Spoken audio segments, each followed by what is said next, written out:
Good day, Mom and Sir. My name is Analea Fidel, 43 years old, married with one kid. I live in San Mateo, Rizal, Philippines.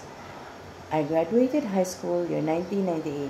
My work experience abroad is taking care of an elderly woman in Taiwan for 2 years and 6 months. I started June 2022 up to February 2025. We are a family of 4. One of them is 88 years old, 75 years old, 70 years old, and a 35 years old autistic child. They live in a 3-story house with 3 bedrooms and 2 bathrooms. And I've also worked as a nanny in Kuwait for 5 years. I started October 2015 up to February 2020.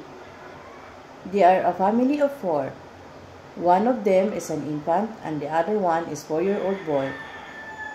They live in a 2-story house with 4 bedrooms and 3 bathrooms. And now I am applying as a nanny, caretaker, housekeeper, or a cleaner in your country. Thank you, Mom.